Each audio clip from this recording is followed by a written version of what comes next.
Good evening, everybody. Welcome to FMA Discussion. This is episode 269, and tonight we're in new territory, father and son. I'm going to be bringing them up shortly. So tonight is going to be guest Marc and Matthew Lawrence. So again, first time that we've had a father and son on. I'm looking forward to this. We're going to be talking about what they do. They also got a demo. They're going to be showing us some swords and a demo with them. So I'm really looking forward to this. So we're going to be jumping right in. I'm going to be pulling them up now. So stay tuned. And yes, if you are watching, please tell us where you're watching from. Smash that like button. And we are getting started now. Without further ado, here we go. Hey, Dean. Hello, everybody. So... Hey, welcome to the show. And thank you guys for both coming on. I'm looking forward to this for a number of reasons. As I mentioned to the audience just jumping on, new territory, father and son. So this is going to be exciting. And we already got some folks jumping in. We got Terry from Stockton. Ron's a turn. All right. Hey, Terry. Hey, Ronnie. Yeah, we're still trying to get him on. We got Eric O'Brien from Florida. We got Robin Small from Missouri. And Terry, frequent flyers. All right. So, again, I want to thank you guys for coming on. So let's, we're going to jump into it because, like I said, you guys got some demos going on and all that. So it looks like you guys got some nice weather out there, huh? Yep, yeah, we do. Taking advantage of it. Yeah. Hey, anytime you want to come to Connecticut, you know, just actually, you know what? It's pretty much melted, and we had 60 degrees today. But the thing with March in Connecticut, it's a crapshoot. Like next week, it can go down to 30s, and we'll get snow. It's like we don't really clear it. -6 today. That sounds quite chilly. Yeah, no, it was 60. Today we were lucky, 60. 16. 60. Oh, 60? Yeah. So, but again, next week we could go down to 30s and we could have snow or freezing rain or something like that, you know. So April is when we kind of really cleared kind of winter temps, you know. So yeah, it's not really fun. Not like what you guys have. So so let's go. I mean, our FMA journey. So you know, let's you know, Father Marc, it looks like you started in Hawaii. What was your first FMA experience and journey? Okay, so my journey starts actually here in Southern California. When I was growing up, we lived out in the Santa Monica Mountains. And because I lived out in the Santa Monica Mountains growing up in the 1960s, what you would consider martial arts today, we did for play. We threw knives. We fought with river cane that we harvested ourselves. We fought with quarterstaffs that we made ourselves. We shot BB guns. We shot bows and arrows. We played with whips. That was the time, you know. It was the era of movies like Robin Hood, you know, Medieval Knights, and action movies. So, you know, we grew up in the hills, so that's what we did with the neighborhood kids. We were telling my son, I said, there was times when we used to joust off of bikes with cane and try to knock each other off of our bikes. That sounds fun. Yeah. Guy doing stuff we did, you know. You mean back in the day when kids would play outside? What do you mean? Yes. Back in the dinosaur days when kids played outside. I can remember we used to do things like throw knives to see who could, like grown-ups played darts, we threw knives. Yeah. You know, again, it was a different era. You used to take a knife in your lunchbox to school to cut your apple. That's what you did. No, I know. I remember bringing one in. I was like third grade, and it wasn't a big deal. Today, it's, you know, I understand. I mean, you know, the times have changed. Different change, yeah. You know, but so what? You know, so from those playful days, when did you get into FMA? Well, it started out actually originally. I met a guy who was at the refinery where I worked, and he did some FMA, and he showed me some. And I was talking with my father-in-law, and I asked him, "Hey, well, you guys do this?" And he said, "Well, yeah, let me show you some." And so he showed me the basic that he knew from Hawaii, and it wasn't a very complicated system. Basically, it was 6 moves, and that solved all the problems. And I asked him, I said, "Okay, Is there more? He says, yeah, but I don't know it.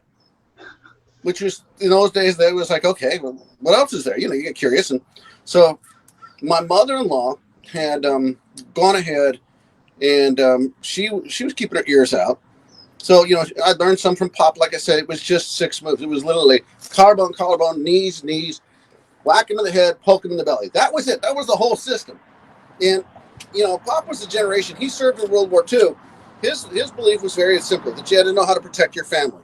So you didn't really, you know, I mean, how much does it take to take a man down? I think those 6 moves will devastate most people. You know, break their collarbones, bust their knees, crack them in the head, poke them in the gut. That solves a lot of problems quickly. Can't argue that. There is no name for that system. So somebody asked me, what's it called? I don't know. Pop just did it. You know, it's like a lot of stuff that came out of Hawaii. It was old. It was just, there it was. It was what it was. Yeah, it was handed down, right? You know, more and more I'm learning by doing these episodes. I think the nomenclature was just lacking. I just think, oh, this is what was handed down to me. I'm giving it to you now. What's the name? It wasn't given to me. you know what I mean? You know, but not, you know, obviously that's not going across the board. So Matt, I'm guessing your first FMA experience was via your father. I'm guessing. Yep.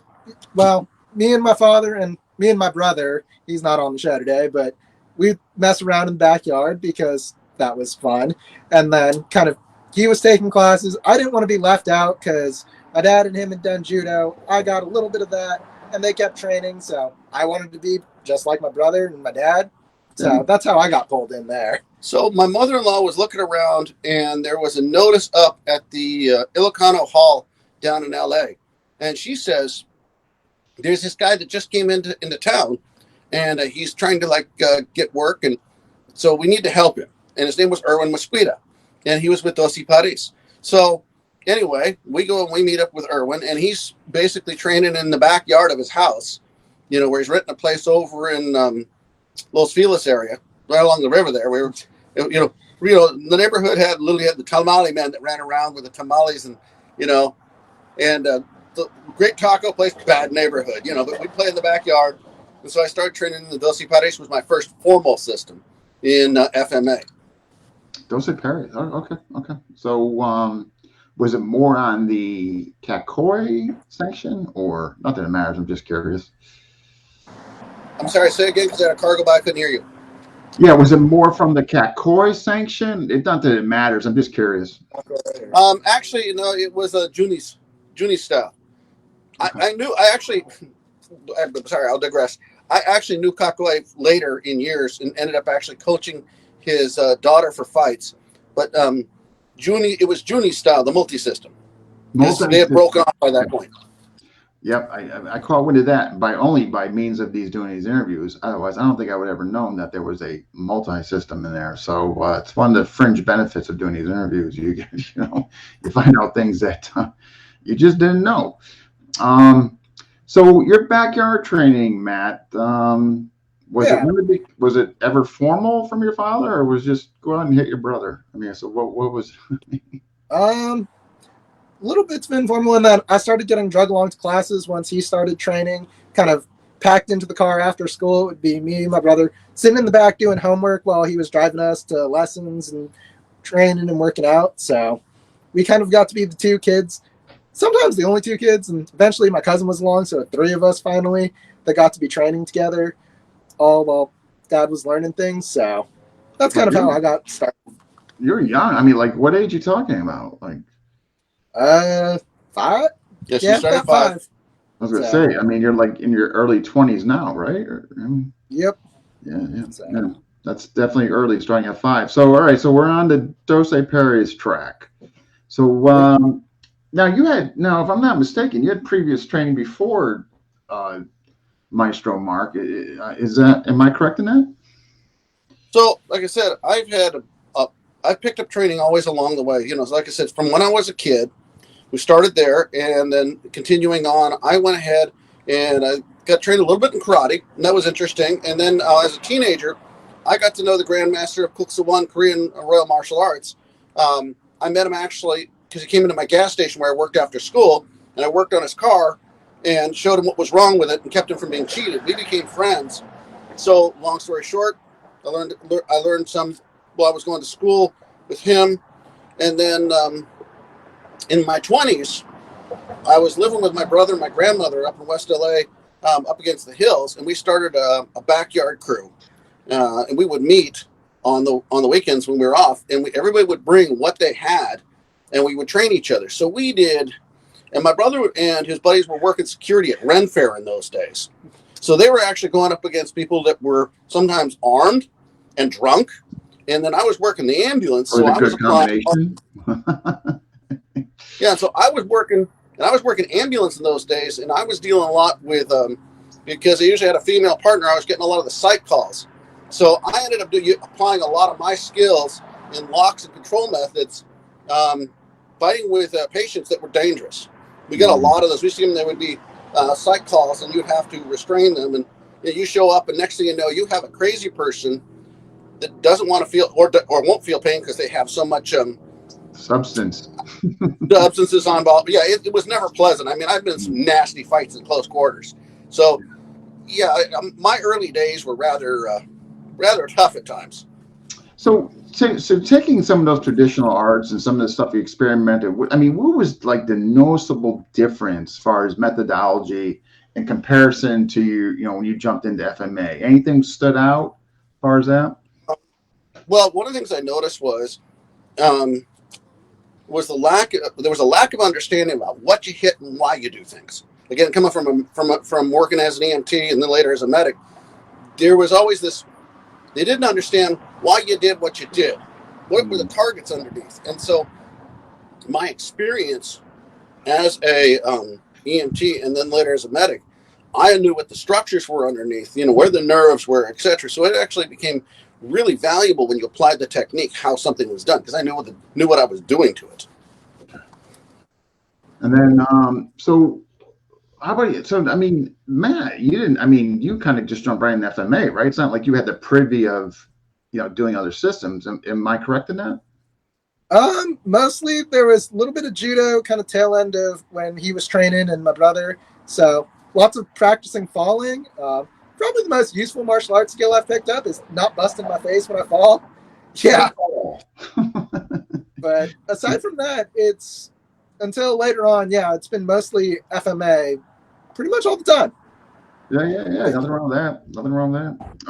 So whether for the both of you, this question's, whoever wants to go first. So let's, as far as FMA system, what have you guys, besides Dos Equipos, what have you guys study and what more on the extensive end?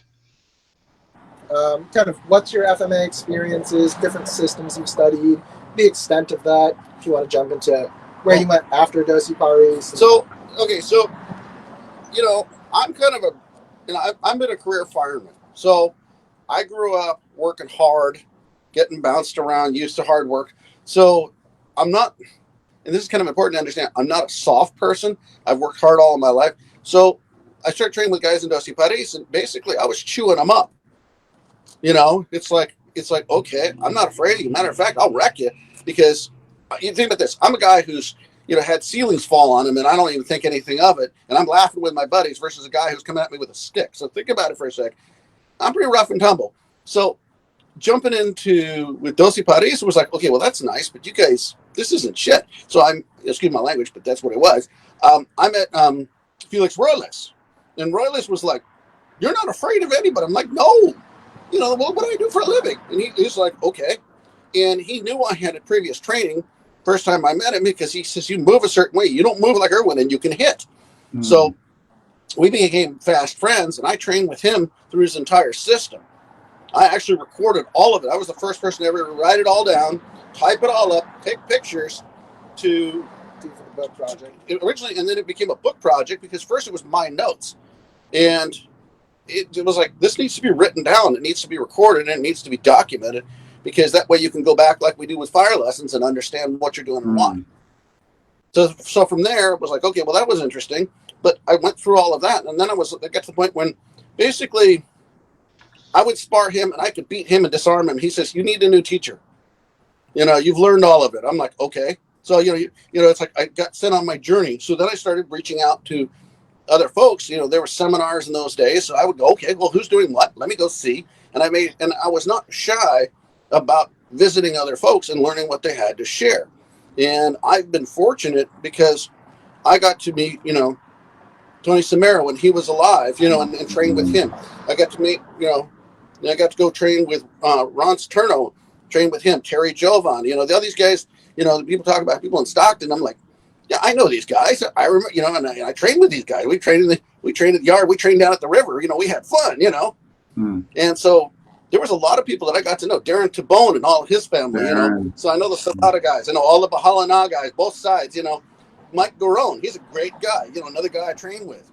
So I was picking up as I'm going, well, that works, that doesn't, you know, again, for me, I can only say what works for me and my body type. Sure. Yeah, because I'll never move the way, say, Angel did or Tony Samara did, because I'm not built like them, you know. I weigh 205 pounds, I'm 5'10", and I have big hands and big wrists. So I move different than they ever will.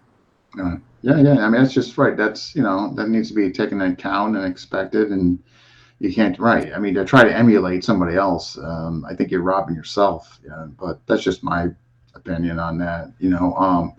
But so, all right. So you kind of, I don't want to misquote you. So it sounds like you kind of dabbled here, there, and all that, besides the Doce Paris and all that. Is that fair? Well, I started adding to it. So when I meet another crew, and if they were open to train, I was always open to train. The other thing that I did is I was a competitive fighter. One of the things I ran into was lack of respect. And it was, okay, my wife's Filipina. Okay, so in those days, it was like there was a lot of disrespect towards us because we're a mixed couple. And it was like, okay, no, you can't talk to me that way. You can't talk about my family that way. By the way, yes, I will fight you. And you might say we had to earn our respect in the community. And that meant we had to fight. And so very quickly, myself, my son, even him, we would all go to tournaments and fight. And I mean, I got to the point I would fight in any tournament that was within driving range. Yeah. It was a different time back then with the prejudice, and you know what I mean. And it was great. I mean, like I said, I went all the way out to Florida and fought in a big tournament out there that Disney hosted. I fought, you know, Sheriff's Open, you know, Tiger Claw. I was like, if they threw a stick, we even showed up for one tournament one time, he and I, and we showed up and asked, I heard you go, it was a Kempo tournament. And we said, oh, you're going to do stick fighting. Well, we got our gear. What are the rules? We'll fight. And they suddenly couldn't find the rules to tell us what it was. And we're like, what? What do you mean you don't know what the rules are? You should have a copy of them. And this was at the Long Beach International. We're like, you said you're doing a stick fighting tournament. Well, we're stick fighters. We'll fight you. He was a teenager at the time. We'll fight your guys. And they're looking at me like, crap, this is a real guy, you know? Because all of a sudden, I've never seen a whole group of people. We can't find them. I'm like, what do you mean you can't find them? What kind of tournament is this? You know? Funny. I think they probably did it for promotional, not really thinking that people would actually show up. If I had to guess. Well, he tracked my stats, and and when he told me, I didn't realize how many matches I had. I was around, and this is when we were talking about it. I had 110 matches. Not in tournament. In tournament type with everything else and all the different ones that I went to. So all these different tournaments, if you take each individual you go to, and I would win 9 out of 10 of my fights. One I would lose according to the judges because they just didn't like my style, and I understood that. Sometimes it was political because I was the new guy. I'd show up at a tournament and you can't go to a tournament circuit and suddenly mop the floor with guys. I mean, I'd get, excessive roughness, excessive force. This is FMA. What do you mean excessive force? Yeah, you know? I mean, and that just was the politics of the time. Yeah, you know, that was the politics of the time. It was what it was, and I learned to accept it and said, okay, get you next time. I mean, if you're coming on their turf, and you know, I guess that's to be expected. I mean, like, yeah. So Mark, go ahead. So Mark, you're kind of following your father's footsteps. So whatever he's dabbling into, you're kind of getting the, I don't want to say leftovers, but you're getting the residual information coming down to you. Is that fair? Yeah, for FMA, especially kind of while I was here, there was a lot of whatever my dad was working on, kind of where he was picking up things. and just kind of getting my own experience there with some of the tournaments. There was never as many kids into FMA, which always disappointed me. You'd see a bunch of guys at the karate side doing forms, different things. Not a lot of kids wanted to beat each other with sticks, and that was kind of sad growing up. Yeah, But can't imagine why, but yeah, something you might about kids want these to days. keep kids' IQ intact. I'm just guessing. Yeah. But aside from that, kind of as I went up off toward college, started studying other sword arts, kind of got into Hema from there, and then kind of came back to some of the sword arts within FMA, trying to learn more about those and the different blades and the culture, and kind of from other people in different places. So that's kind of been the journey there. I think that's like one of the best things about FMA is that, like, why is it, just by doing these interviews, and I have complete respect for people that just stay in one system and they master. I have complete respect for that, but I couldn't do that. Like, it's like going to a buffet and you're just going to seek out that one dish. I mean, I just, but each to their own again. But yeah, I'm kind of like that. Like I wanted to see it all as much as humanly possible, of course, and experience it. I'm a kind of a methodology nerd. Like I want to know your what and how you apply it. And but everybody's different in what they seek and all that. So all right, so we got Doce Paris, we got Balana, some Hiron, Serrata. Yep. Am I missing anything? You forgot to mention the Balintawak time. Oh yeah. So I've been fighting for a while, and it was one of the judges was Attila for Balintawak, and he comes and he pulls me aside after one of my fights, and he says, "You need to use your live hand more. You're not using enough." And he says, "You need to train with me." I said, "Okay." So I said, "All right." He says, "Well, you come out and meet me at was it Vincent's house? Virgil's house." So we go out to Virgil's place, and he lived out in the Whittier Hills. So we'd go out there on Sundays. I'd drag him with me, and I don't know how many times he had to hear the stories by Inting talking about like his fight with Kenyete and back in the old days. He would tell the stories while we were training. And this poor guy would have his Game Boy in those days with him, and he would run until the battery was completely wiped out, recharged, run it up again, and discharge it twice. I mean, that's how. I mean, he heard more stories about Saavedra and the old days. Saavedra, there's a name. Yeah, we were training in the backyard, and it was interesting because Ginting was very big about what he did with his live hand and how to apply it, and that was a really great skill that I picked up.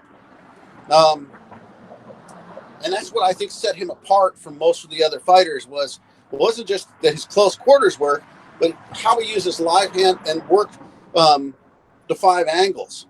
Because there's 5 principal angles he worked. And so his thought was this, is that there's a triangle when we meet. And that there's an outside line, an inside line, a center line, an inside line, and an outside line that you would, and so he would manipulate those when he fought people and then want to try and pin and trap them while he's fighting. Right. Hence the offhand. Surveyed, man, that's a family. Have they kind of just died out? I don't hear it. Well, see, so Saavedra was interesting because Saavedra was friends with Inting's father. And Matt was actually fortunate because when Inting was little, his father trained with Saavedra in the backyard. And that's where he picked up what became Balintawak, his style. So imagine there's a transference of knowledge that happened because he got drug along with the lessons too. So Saavedra taught Inting's dad, and Inting got stuck in the backyard and had to learn. So I go out to Virgil's house, I trade with Inting, and then he's having to sit there and learn while he's there because he's there. It's like, okay, here, boy, listen. Yeah, he had a Game Boy. Just kidding. Well, he'd have to still sit there, but see, Inting would repeat and repeat and repeat to the point that you knew it line for line. There's no escaping. You learned it. That was just how it was. So he had to listen, and then he picked it up because he's just there. He's just like, ugh. He used to do that all the time.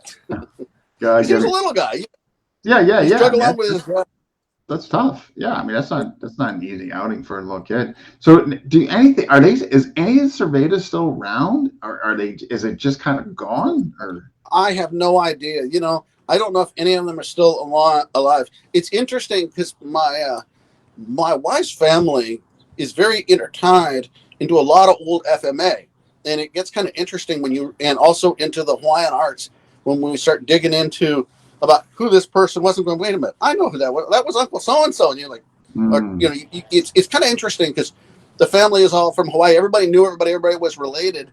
Either a town mate, family by marriage, or blood, and then it all intertwines. So it gets really interesting when we start digging into the roots of the family. yeah, it's just curious, like because I mean, what I find fascinating is that whole split where Dose Pari split, Survey. I mean, the Kennedy Survey. I mean, like that whole. I just find that fascinating. Not the split necessarily, but like what they did post split. And and Yeah. unfortunately, I can't find any information if there's any remaining of that family So or if they're okay, doing so anything. so okay, so all right, so Saavedra was so you get it. Okay, so Saavedra was all like you might say the grandfather of the Balintawak, or the great grandfather is a better way to put it. So we have and they were crosstown rivals. They were the crosstown gang of the Dosi Pares crew. Those guys were street gangs. Let's call it like it was. Okay, so then we have Dosi Pares. Now Dosi Pares was made up out of broke into different parts. So you have Dosi Pares with Juni and Kakoi, okay, and then there was Momoy. Momoy went off and founded San Miguel. Mm, You have and then you have Juni that did the multi-system and Kakoi system, and then the offshoot of the two was Bandlin Dosi Pares, and he was the Hawaiian Filipino because he knew both systems. And he was a friend of mine. We have visited his place, and sometimes when I go up through that area, I'd stop in and work out with him. He was interesting because he knew Kakoi and Juni, and okay. we're friends with both of them. Interesting. Yeah, I'm just hoping like, one day I just, if there's any remaining, are they doing anything? Or they just kind of fall off the face of the earth? You know what I mean? It's Somebody in very true. Cebu's got to know something. I mean, I'm Well, hoping. Saavedra, His family, just what happened. I don't know what the war did to him. Sadly enough, that all I can tell you is that the story seems to drop off, um, training inting, in the backyard as a kid. After that, I don't know if he died in the war. Was his family wiped out? There were a lot of families, remember, that fought in the war, and they got wiped out.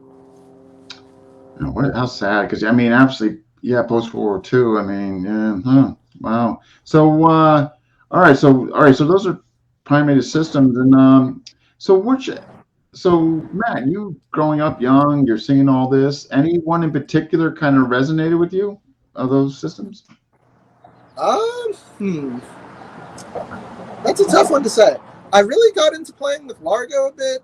Just kind of one of the things that got picked up that I don't know why that kind of came to me, but I ended up playing more with those styles. Kind of some of the things where I look at it now and I go, oh, I see that some of the things we learn from other styles sometimes that I didn't realize at the time that Hmm. had been picked up, or different movements. Sometimes like the Garone crowd posts, the Bahana crew posts a lot on Facebook, and I'll see things and I go, oh, I've seen that technique before. I Yeah. didn't know it was part of this thing or that thing. I Yeah. just kind of did that because I was learning as a kid. I didn't Right. put Right. Right. any name to it. It's like, oh wow. But yeah. Interesting. So, what's your take on some of the closer stuff like Serrata and Blendawak? Um, it's been really interesting to me. It's one of those things that sometimes I struggle with putting it into practice at speed or just working with different folks. One of my challenges was I was always really small compared to, well, him, you know? So me trying to control him meant, well, that didn't work sometimes just because, you're 8 years old. I learned some of the motions and I'll do them. And things like the disarms came all right, but some of the closer work just I didn't pick up as well. Yeah, no. I mean, that's only natural. I mean, Yeah, you're gonna favor a certain range or just stuff that you gravitate to, maybe based on your body type or what you just like. I mean, that's Yeah. that's yeah, I think that's natural. So wow, what okay, so all right, so you guys are going through this. At what point did you guys kind of create the system or whatever? Well, kind of what I found was is that each system we had run across had something to offer, Mm, but none of them were complete. okay. And so I had been keeping notes, and so I actually wrote a book at this point called The Basics of Fma, because I had enough basics written down of different systems to do a cross comparison. Because I had people at this point saying to me, "There's no basics in FMA," and I said, "Nonsense."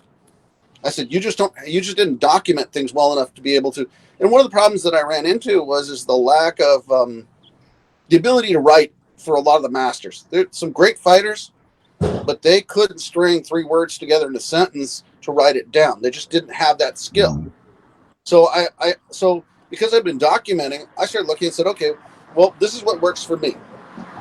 Here's my long range. Here's my medium range. Here's my close range. Here's my fight and wrestle range. And so I was able to put it together and say, and then here's what you want to do for healing. Here's what you want to do using a blade. So again, this is what so it basically came. What year was that? Around 2009? 2009. I think started when the that book book. came out? Yeah, well, 2009 is about when we 2008. 2008, 2009 decided, okay, we're going to establish ourselves, and and after get to the point where like when you can when you can move well enough that you can disarm and take away the weapon of your teacher, they kind of decide it's time for you to go, and that's kind of where Felix said you need to go for yourself. Go on your Mm, journey. And, yeah, and I get that, because it's like, here, you spar with me, and all of a sudden I got your weapon, and I got my stick resting on your forehead. It's like, yeah, okay, student, you got to go, go yeah, start your own art now. it's pretty And admirable of don't get him and don't to be don't get honest me like wrong. that. I was gonna say Felix is one of those people who really understood the body mechanics of hitting, and he hit harder than anybody else I've ever met. And that's Mm. and it's funny because I've met guys that can swing and hit hard, but he could hit hard and accurate harder than anybody I've ever met. Well, yeah, I mean, good on him though for telling you and advising you for you to move on and all that, and not trying to keep you as a indentured servitude. I mean, that he had your journey, more important than the system in himself. I mean, that's pretty admirable, on his part. Anyhow, so this okay. So you're kind of collecting all this stuff and what they're lacking, and you're making out. I don't want to say, but I want you to hear from you guys. What's this? What was your guys' system called, or still is called? What's the system called? One second. Sorry, Dean. Couldn't hear you over the background. Could you Oh, I'm repeat sorry. that? Yeah. So basically, you guys kind of formed a system based on what one might be lacking or what maybe one had strength in. And it's just so for the audience, what do you guys call your system? What do you call the system? Modified Pungamut. Which Okay, means so just for the Basically, folks. okay, so explain Modified Pungamut. Pungamut means to have skilled hands. Okay, Okay. so instead of modern Pungamut, I didn't like because it was too close to modern Arnis.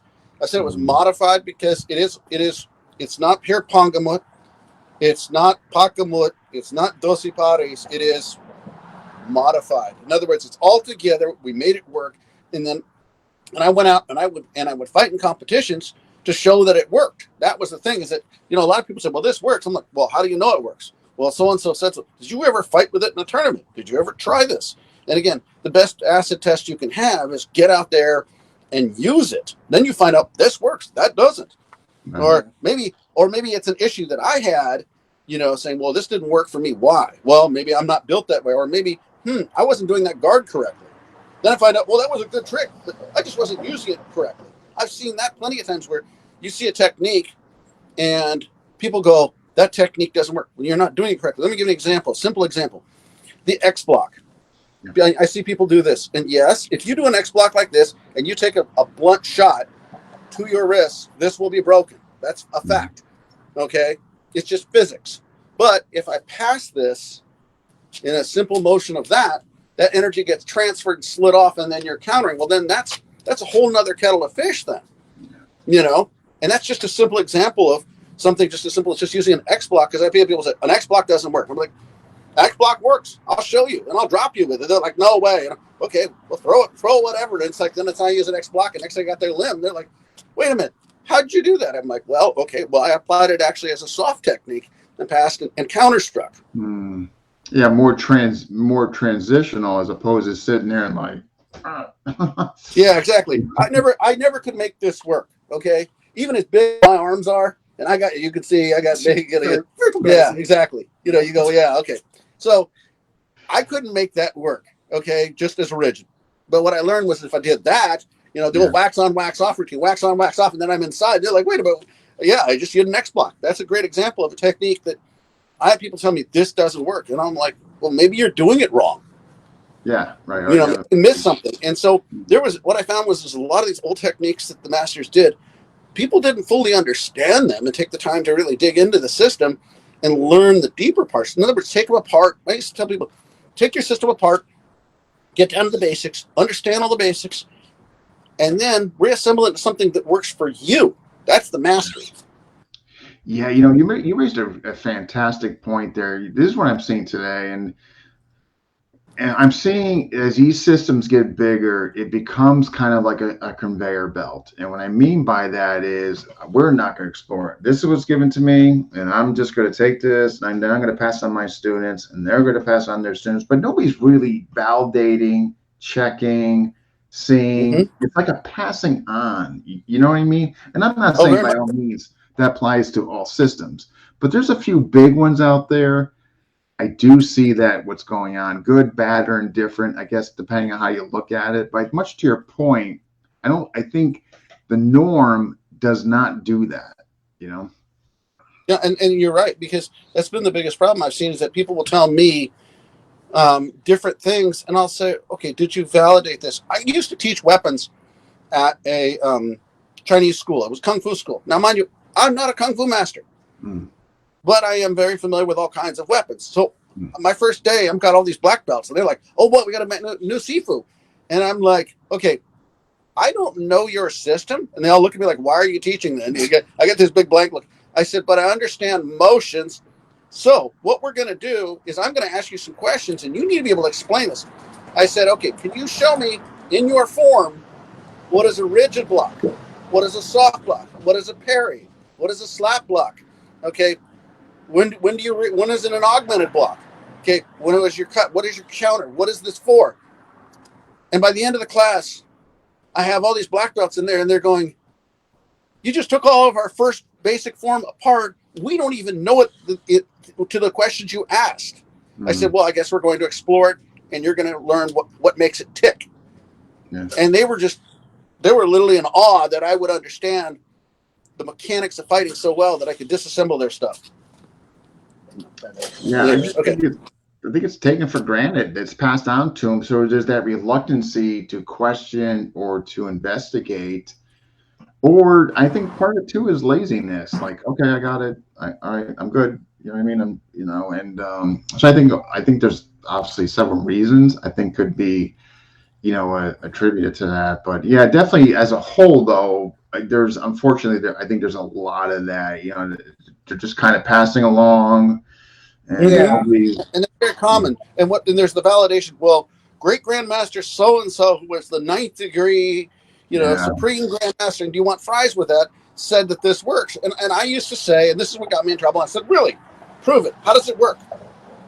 What are the parts of it? And they'd all look at me like, oh, you're disrespectful. No, I'm asking you a simple question. What makes it work? Yeah. Do you know your system that well? Do you know it to the point you can disassemble it, look at all the basics, and explain it? And I mean, I've had masters look at me and go, I never even asked that question. I'm like, well, I guess you're going to re-explore your art, And they go, you just like totally threw a rock in my fishbowl here, and all these rings are going on. I got to explore all over again.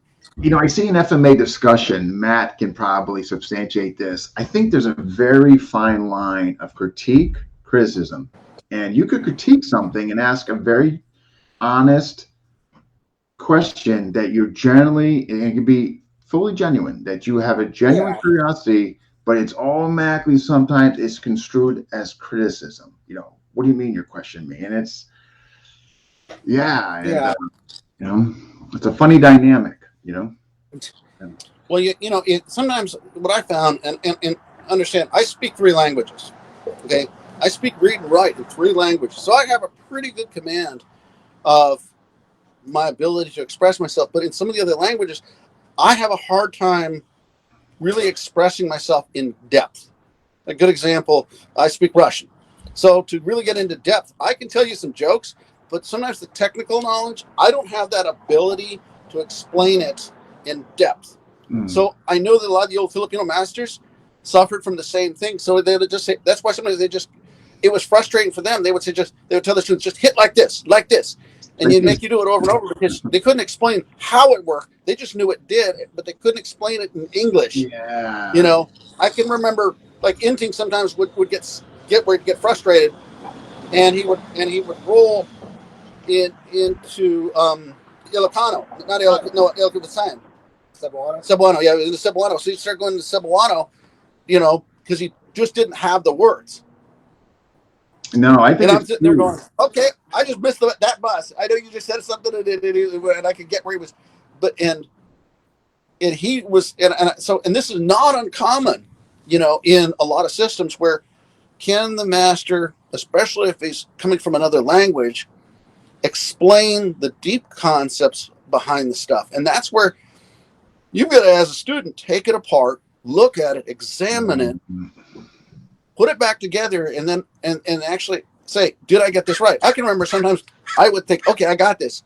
And I go back to some of my teachers, and especially old timers, and I'd say, oh, I don't remember, someone would look at me like, yeah, stupid, you just figured this out. And I'm like, yeah, I am that slow. Okay. I'd be the first guy going, okay, I am that slow. And he was patient because sometimes I think, man, I had a real epiphany here. I've got this now. And he'd look at me like, you just figured this out? I was like, yeah, I'm that slow kid today. It's so true, though. It's with a lot of systems, like, in KI, for instance, not just being a practitioner, but doing the theme episodes, I find out more and more he just, like, Il Shisimo, just, okay, give me attack. And Yeah. depending on that and all that. But there was no real, like, descriptive analysis. It was like, basically, if it wasn't for Ricketts having a camcorder, you know what I mean? So much to your point, they couldn't really articulate, the method or the why, you know what I mean? So basically, everybody got stuck on the what, not when, where, why, and how, you know what I mean? Just for maybe, lack of a better example. Well, and it's true because, he was a great example of somebody who was amazing with a blade, you know, but the problem was he couldn't express a lot of it. He just did it. Or he didn't want to Or be part of it. that part of it, he might not have said, okay, by the time you figure it out, okay, you'll be ready for it then. But until then, it's on you, you know? Yeah. Yeah, it And, could have been and right. that, It could have been intentional. He could have just been like, "You'll get it. mm, You'll get it." and that's actually how a lot of the old timers thought was, you'll figure it out. Yeah. And you just paid in pain. That was the thing is a lot of people don't Yeah, realize is I that heard that was you'll the never, currency with Illustration back in the day. The currency was pain. So actually, most of the old masters, I'd say up into like Uh, 2000s, yeah, probably. up into the Once 2000s. people started getting worried about being sued, probably. Yeah, up into the 2000s, they still paid? You still paid in pain and bruises. And they looked at you, and sometimes they'd laugh about it. today, Like, okay, yeah, you are that stupid. And after a while, you're like, okay, being stupid should hurt. So therefore, you get your reward. And so, and I got it. That's just how they rolled. But today, I don't think you could run a school the way some of them did because they'd whack you and laugh about it. And you go, oh, you missed the block. Why did you miss the block? I do it again. Ha ha ha. Okay. You're like, yeah, this is really going to hurt today. I know it's like you have these classical systems, but yet I don't see classical teaching and training anymore. Meaning that pain was the currency, pain was the feedback. Mm-hmm. And I only know one teacher that, and there could be more. I'm just saying, I know one who still does that. And I tell you, it's not popular. I think he's got like 4 or 5 students. Yeah. But he's incredible. He's absolutely incredible. But yeah, it's not popular. It's not going to be best selling. you know, and we got folks jump in. We got Eric. Your questions offend me. Yeah, that's go to FMA. Just gonna Elric. All right. We got Romeo. We got Dan from Pennsylvania. Robert, do something because you understand it, not because somebody. Yeah, absolutely. All right, folks. Yes, if you're watching, you got questions, let me know. And stick around. These guys got great demos coming up. So, all right. So you trained some. Let's switch to you, man. You did some Hema training. So give us some compare and contrast the Hema to FMA in your experience. Sure. So kind of got started with Hema with him because part of kind of the journey into FMA was understanding my background, family, and all that. He's always been very supportive of that. But one of the things we wanted to do was look at his side of the family because there's fighting arts from other places, you know? So with Hema, we got started working with Scottish Broadsword. One of my dad's friends was working on that. And, well, the sources are all in English and they wrote books in English. So it made getting into that a lot easier than picking up something in like medieval German. You know, sure, if Elric's on the call, he gets that. But, you know, someone writes a manual in the 1800s in plain English versus someone writes in a foreign medieval language. You know, you go with what's easier to work with and what kind of speaks to your family background there. Sure. And so that was kind of the start of Hema. And working with some of the things, I'll grab a stick here just to demonstrate. You know, you have guards like this. Gotta get in front here. Guards chambered there. But with the broadsword, you have a protective shield kind of encasing your hand for the guard. So you have an extended hanging guard out here and can make that thing. Whereas in FMA, that's classic defang the snake. Your hand's going to be busted off. But when you have a big chunk of metal protecting you, you don't have to worry about that. Yeah, I'll pull that out actually to make that, because that kind of gets into where I went later. Was up in college, one of the groups did classical Italian fencing and kind of got into Spanish fencing there. And so you have sabers like this one. Oh, walk it a bit. Gotta get the guard in there. Wow. You have this kind of. So this is an antique saber from the 1890s from the Spanish military, and you got that kind of guard, and it's about 36 inches long in blade. Oh, lower the phone down here. And so you're sitting out here with extended things like this that you can pick up and do point work, lunge toward the camera for you. And so kind of your style changes with the weapons and what you're doing, since you got a different tool and kind of different defensive concerns. The folks I work with particularly really like doing point work. They come out of the Italian school for a lot of things, and it's their old rapiers and foils where it's all point work all of the time at the start, and then you develop that.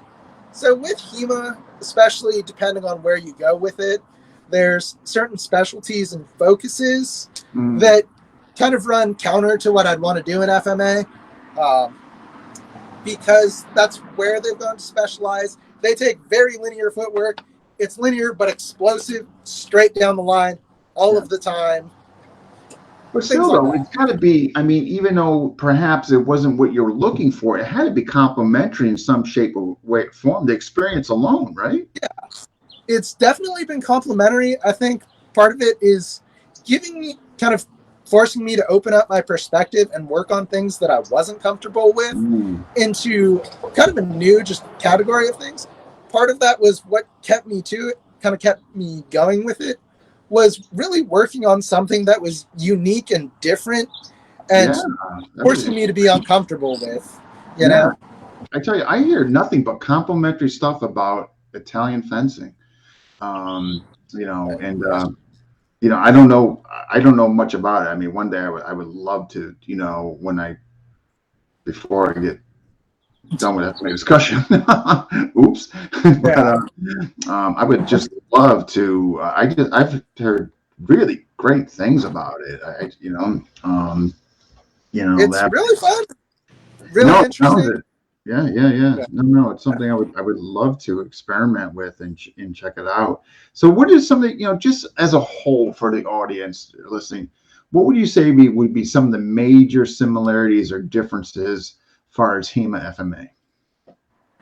I think one of the major similarities, especially if you're with a good group of folks, went for the truck.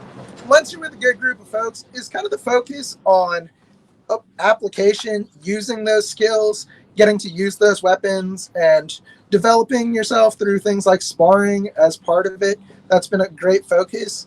I think another thing that holds true and kind of is true across systems are considerations like your timing, understanding range and distance, where it might change depending on what weapons you have. You know, your knives are always going to be faster than, say, big one-handed sword cleaving around, but overall you still have timing, you know, kind of the when and the why you do things still holds up, even if some of your reasoning and background is different. No. Yeah. That's. I think that's great that you're doing that. I mean, we got to. Glenn, will Matt be doing a book report on all the books he got recently? Not sure that I can do a whole book report yet, but if could you want me something, to, you know, I've got a collection going, so. but something that could be coming down the line, maybe. And we got Kavon, AK USA. All right. So back to Father Mark. So not only you, so you did some stuff from FMA Digest, Steve Dowd, and you did some books. Yes. So I'm going to pull up so the folks can see, and then maybe you can just kind of give some tell to the show. Well, okay, so I wrote for Stephen Dowd for about 10 years. And I ran a number of columns. I wrote whole magazine editions, special editions. So I've been writing for a long time. I also wrote with my work for fire prevention. And actually, funny is that my hobby of writing bled into my work and my ability learning to write.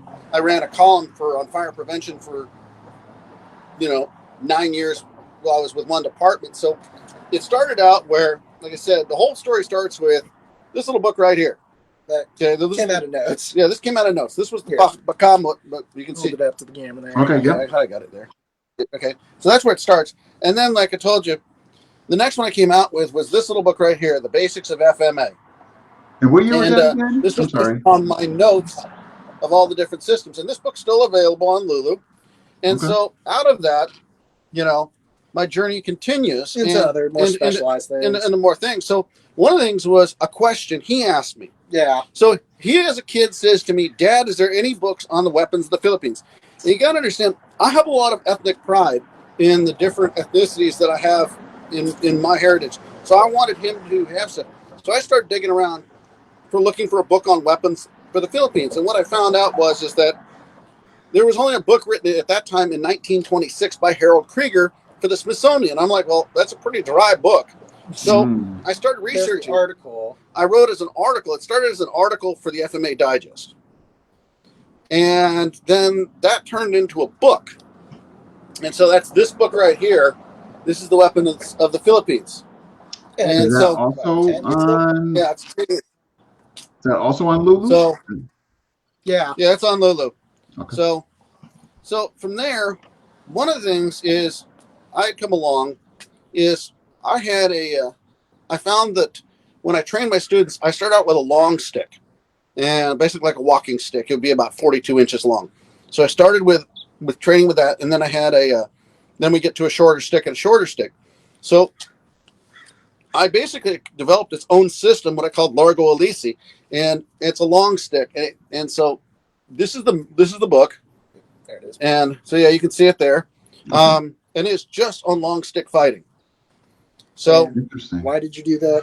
Well, the reason I did is, like I said, what I found is that kind of with your students is that first off, when you're training people, you want to, they're hesitant to get in there. So let's use something you're going to actually walk with. I'm out walking my dog. Okay, well, I can use this as a cane. I can use this as a walking stick. This is something that's practical. And, I can defang the snake very quickly with a long stick. Also, I can if somebody closes the gap, I can bayonet them or butt them with it, and it works very effectively. I've trained with military bayonet, and so there's many of the techniques that bleed over into long stick. How you're going to go ahead and stick somebody in the gut to make them stop, or block a shot coming at you or butt strike them. So I've had people say, well, I could disarm you. You can grab my long stick and I can tell you that I will knock you down. And I've done this. I've had, I have a funny story behind that is that I do a lot of historic reenactment, and so does Matt. He used to come out, and we did we were doing a World War II Philippine Scouts, part of the Armed Forces of the Far East demonstration, and this is before a large crowd, etc. And so we're doing this, and we were doing it against Imperial Japanese troops, and these guys were actual Japanese guys that were doing it. And what happened was,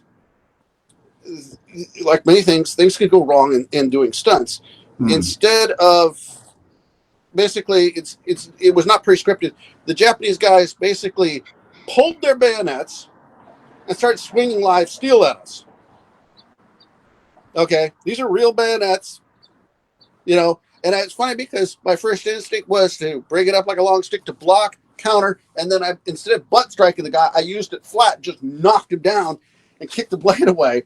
And it was funny because my buddy Junior, he's over there, and he had a 97 Winchester shotgun, and he didn't want to fire the blank at that range because you could kill somebody that way. Now, mind you, the audience doesn't know this is not pre-scripted. I run over there, I block the shot because the guy swung full force with a bayonet from an Arisaka bayonet. I block it, come around, and I just chest strike the guy square. He goes ass over, the blade goes flying, sticks in the dirt, and you know, the audience is loving this. They don't know that all of this is not scripted. And by the way, later on, the commander was like, I am so sorry. They were not supposed to do that.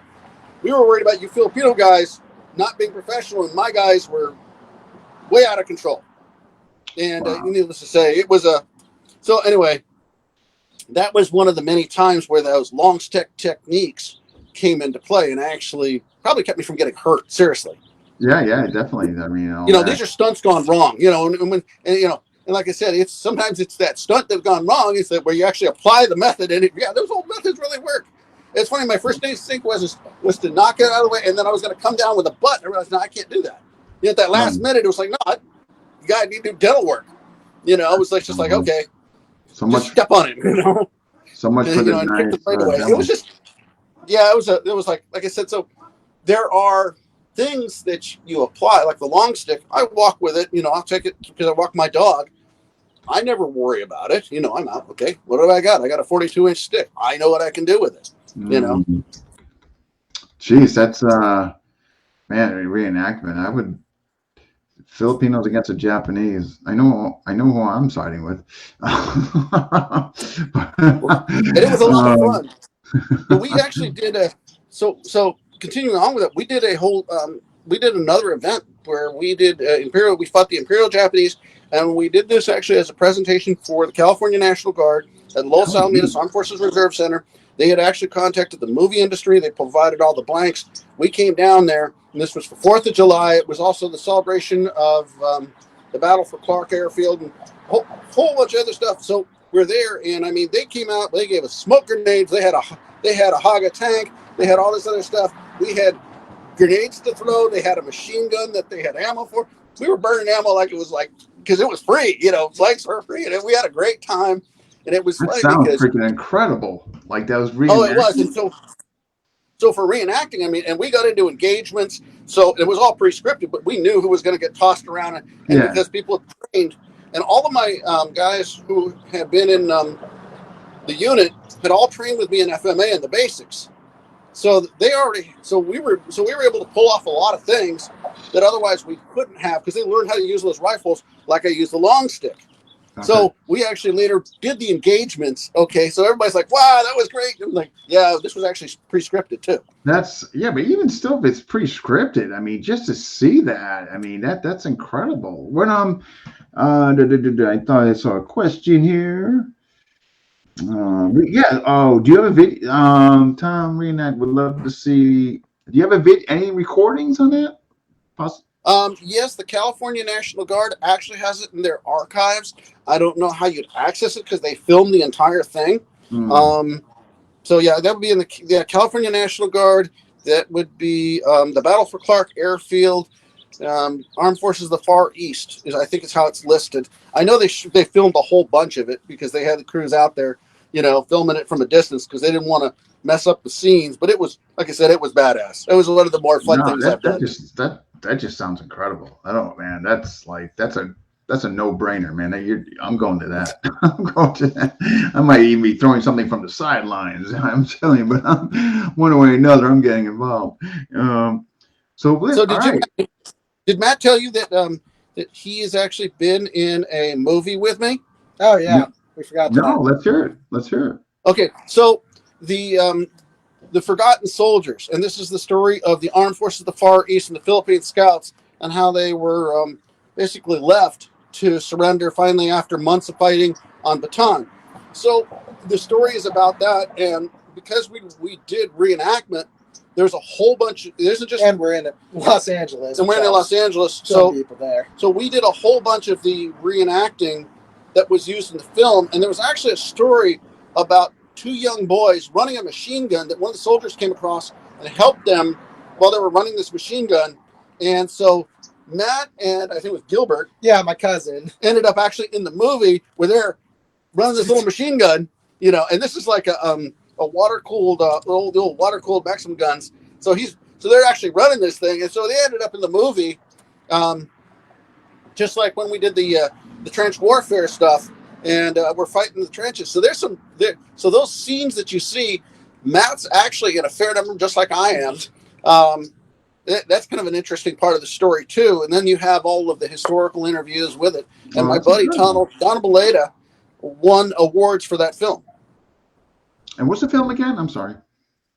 It's The Forgotten Soldiers. Forgotten Soldiers. It was the film by Donald Baleda. Forgotten Soldier. Where can anybody that's watching this, if they wanted to go look at it? I don't know if it's still on Netflix. I think it might be on IMDb. You'll have to look. It was an indie film, so yeah. It was kind of a smaller. Folks, Forgotten Soldier. If anybody wants to look it up, Forgotten Soldier, perhaps Forgotten Soldier. IMDb. Donald Paleta. Yeah, I'm gonna look into it. I can tell you that much. So you guys got some show and tell. So yeah. What do you? I mean, you guys. It sounds like you guys between both of you has got quite a collection of weapons. Well, if you were to read my book on the Philippine weapons, all those pictures, with the exception of probably 2, are actual weapons that I own, and that Matt owns too. Because I'm one of those guys. I like going to things like antique shops, gun shows, but I go looking for blades. And so I'm this guy who. And what I've learned is that those shows, they don't really value the blades. They're about the guns. So it's like we always get deals that way. And whether if you go to an antique arms show, blades get very expensive quickly. So we've learned where to look. And anytime I go anywhere and I see an antique shop, I'll go look just to see what do you got. And I look in the cases. I take a flashlight, check in the back. And I have found some really cool weapons over the years that way. Unique things because they weren't interested at that time to those folks. It was some war bring back. So I'm like, oh, look at this, and he and I have a knack. Tell him about the case that we found. Yeah, so we just have a way of, sorry, bust there. No. We have a way of kind of finding odd blades in places. Was that after a camping trip? Yeah. I think it was. We had gone down to San Diego, and there's this old antique military shop, World War II stuff. We're hunting around because we're like, this sounds like a fun place to be. And we're looking around. I initially see this spear. It's got a Bushman knife on it, if you've ever seen one of those. I went, that's kind of cool, but what else is in this case? The shelves are all collapsed, and we see some sword blades kind of in the back with crap all buried on top of them. Just, this case is rotted out. It's probably been in the shop 20, 30 plus years. And the guy's in a wheelchair, so he hasn't dug stuff out of there in probably 30 years. And that's just crap piled on top of crap that's collapsed. So we're like, okay, this sounds interesting. So he says, hey, look. And what we see is I see a Chris sticking out from this pile, and it's just buried under crap. And the guy says, well, if you want it, I'll make you a deal, but you got to dig it out for me. So I have him give me a hand, and we probably spent a couple hours. Because you don't want blades falling on your hands. Yeah, like you're digging, man. That's not good. So we dug it all out, and we laid it out, and I'll show you the Chris. Here, actually, I'll just bring the phone around to. Yeah. All right, folks. Here's the blade show. So here's the Chris. When I talk about the Chris, okay, so you get an idea how big this thing is. Wow. If you look at it, this is a big Chris. That is. And you see here, you see the size of it here. This is a very large Chris. So this was one of the blades that we found, and then this was the other one. right here, this Compulon. Oh, Look at that. Get an idea how big it is? Yeah. that's probably 40, 42 inches, maybe I was just more. going to ask you, is it about that, 40 inches or so? It's about, actually, I think overall it's about 44 inches. Jeez, that is, man, what beauty. Wow. So that's start of the collection and kind of getting to where we wanted to go with this. One of the things that kind of style agnostic, but describing the system is a philosophy on tools and how you use them, because not all tools. Oh, I can't. Matt, you cut out. Can't hear you.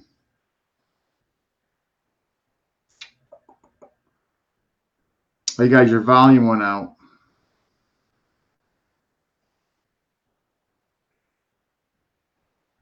And we should be back. Okay. Yeah, much better. Okay. Much better. Ooh. Yeah. All right. So to explain the my philosophy, Okay. it's this. Is that okay? First off, swords are tools. Okay.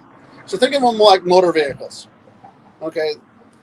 All motor vehicles go down the highway, but you have semi trucks, you have delivery trucks, you have pickup trucks, you have sedans, SUVs, motorcycles, sports cars, and each one, they all go down the road, but each one handles differently. It hauls a different payload, and some are very maneuverable and do a great job maneuvering, but at the same time, they offer no protection. Let me give you an example.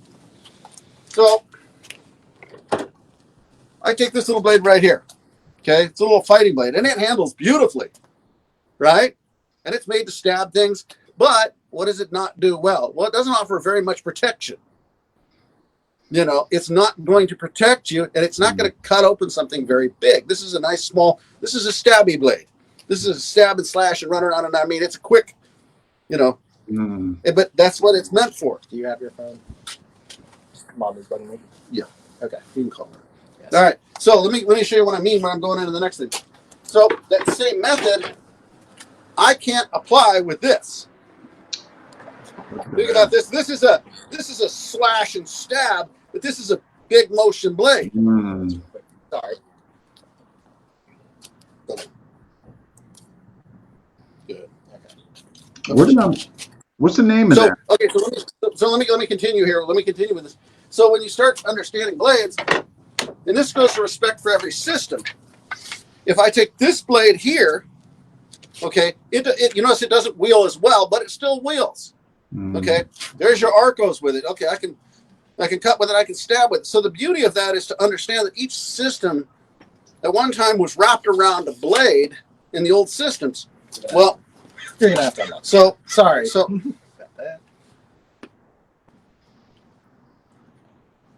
what happens is, so that being said, we can start getting into systems. And you take this blade here, okay? This big blade here is not going to do an arco very well. Yeah, the belly. If to be honest with you, you'll probably shred your wrist and need surgery afterwards trying to whip this thing around. But if you swing from the shoulders, it's a big choppy blade. And yes, it'll stab, but you notice it even has a wooden handguard. It's like, okay, so it has its place in what it does. But this is a big battle blade and also chop up a whale if you need to,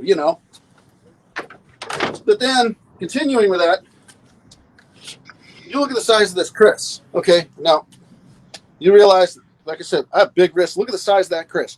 This Chris does not do arcos and ocho very well. It's like, okay, this is a big slash battle blade. I hit something with this. It's down, taking the bone off, And so trying to do, if I try to do serrata work with it, or Belinta walk, forget it. You just blow your wrist out. Right. It was not meant for that.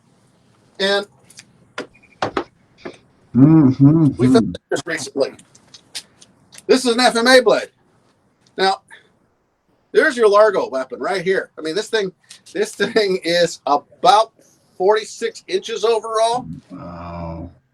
Yeah. So comparison. So you can see.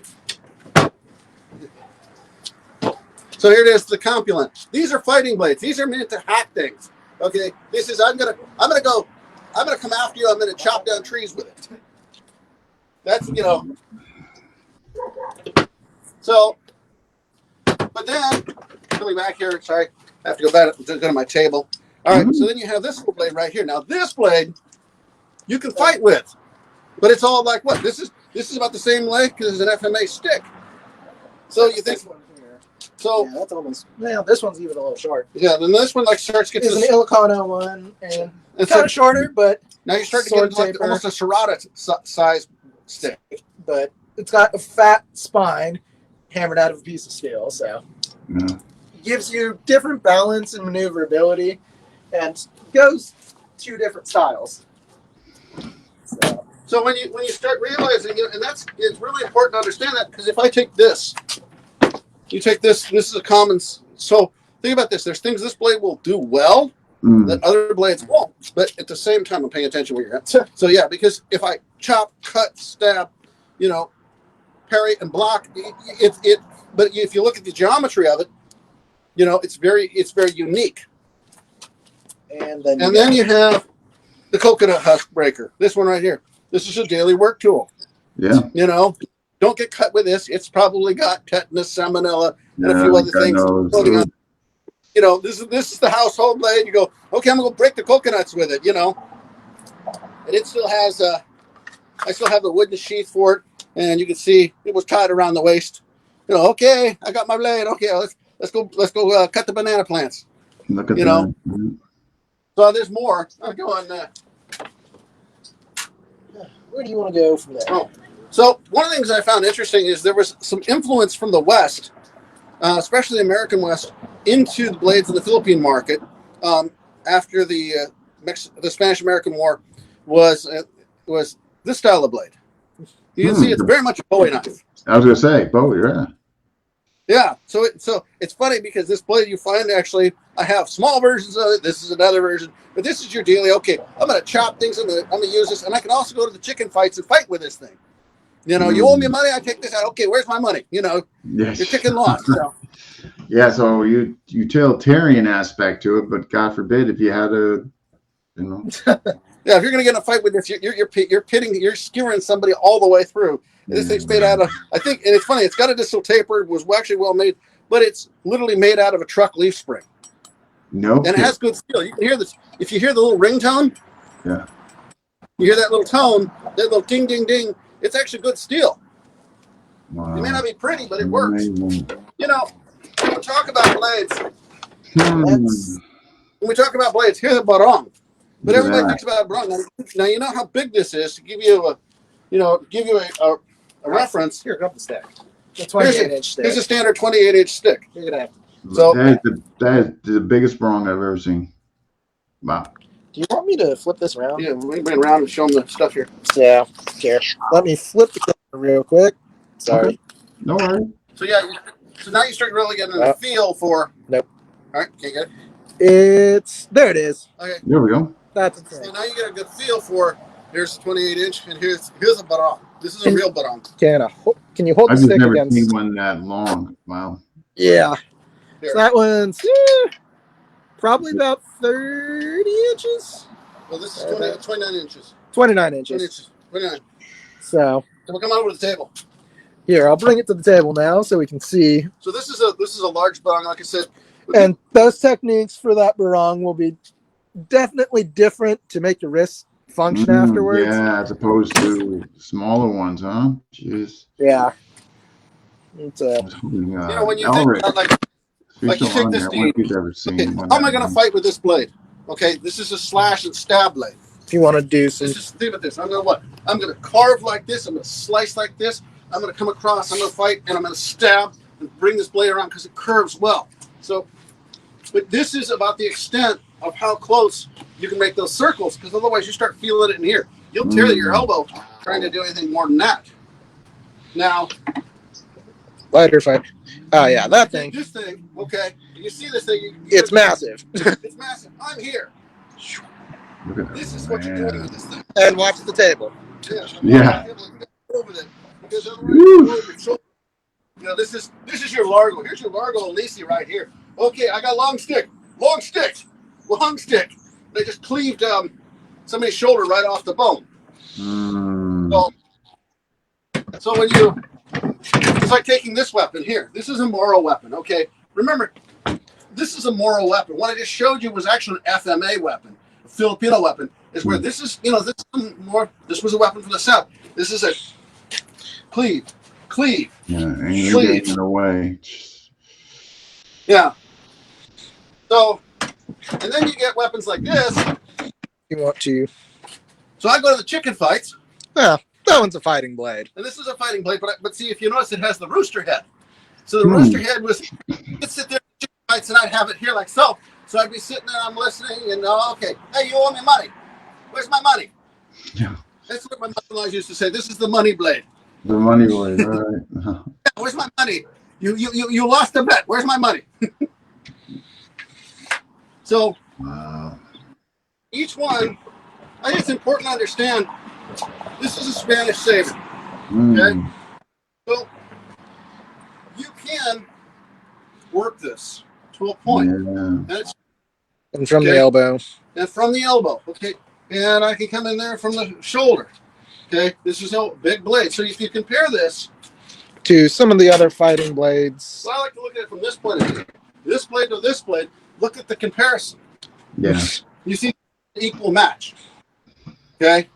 These are now both fighting blades. That's why you're going to... So, but if you say, okay, well, I've got this blade and you've got this blade. Okay, what's going to happen? The guy with this blade is going to stab you. I'm running. He's going to say, that's what's happening. So, or you got, so maybe you got the guy who thinks he's all that in the bag and he pulls his head. I got a knife. Okay. Yeah, all right, senor. I'm still running. So you start understanding that when you look at the blades and compare them, this is the reality of the situation. Is that you take this, I mean, this looks like a good scary blade, but the reality is, when you compare it to this, it looks like a pocket. Yeah. It's like, oh, you got a pocket knife. That's cute, son. Let me chop your arm off.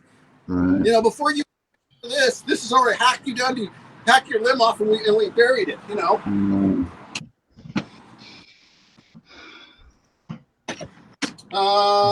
So that touches on kind of the different blades.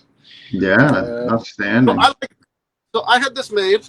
Yeah, that's a modern Ganoon thing. This is a modern one, and so this is like the ones that the Philippine Marines use, and this is, and it's a good choppy blade. You know, it does its job. But if you look at it compared to other blades that are out there, you go, okay, well, it isn't that great of a blade. I mean, it's there, it works. You know, and it works well. You know, you look at this to this, the techniques to use these two blades is going to be completely different. Yeah. This is a good choppy blade. This is, I'm going to hack things. I'm going to chop cut things, and it's a basic. Okay. This, on the other hand, that one wheels a lot lighter. I can move this. Yeah. And I can what? I can do a small cut. I can do push cut. You can't push cut with this thing worth of crap. But this is a push cut. I could stab. I could, you know, take somebody's cigarette off, take the buttons off their shirt. But that one will make hacking through things easier. Yeah, I'll hack through the jungle with this, and at the same time, I'll hack your arm off. Yeah. Yeah. So, is there anything you have a question on these blades that I've been showing them? Anything you wanted to see? I'm just, you know, I'll start talking about blades and showing them. I'm having fun here. No, it's incredible. I'm just trying to think. It looked like was there a panabus there and or a panay on the longer one? I don't think we have. That's one we don't have in the collection, at least. Not there. We don't have a panabus. We do have a monospod hanging out here. If you want to show that one. Oh yeah. Yeah, I'd like to see that one. Just that one. And if I can get the thickness there, just put your thumb next to it. It's almost as light as a thumb there. It's like a barong spine. Jesus. Yeah, but it tapers down too. Okay. Thins out. Yeah, it thins out, but that's something that kind of sets some of the blades apart there. is you compare that to that one's got a pretty thin spine. I want to show that there. It's like the tapers that you get on your swords and kind of the different geometry there. That one, this one's a hacker. Yeah, look at the spine on that. Yeah, that thing. That's almost a quarter-inch of steel. Yeah, that's. And pop the Spanish Saber out to show that. Because this was made in a factory in Toledo. In Toledo there. It's, maybe quarter-inch. And it tapers. Okay, thins out. Okay. Yeah, it really thins out. So you got that kind of difference in some of the blades. I really appreciate you guys pulling these things out. Yeah. Happy to show them. It's nice. It also forces us to make sure we keep them maintained. Yeah. Oh my gosh. So one of the things that's unique is, and I'll show you this. Your blade design. Okay, so I designed my own blade for our system because there were things I liked about all the blades. So this one was made in the Philippines by a friend of mine for me as a gift. Made my first one myself, and then this one was made by a American Dean James. So it's the same basic profile. One's more like the utilitarian. This one was okay. This is the everyday. I'm going to work with it.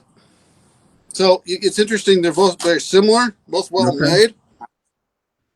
But this was my own design. I want something that would really cut. I could take like hunting with me. I could use camping. I want a blade that was like very utilitarian, but if I needed to fight with it, I could.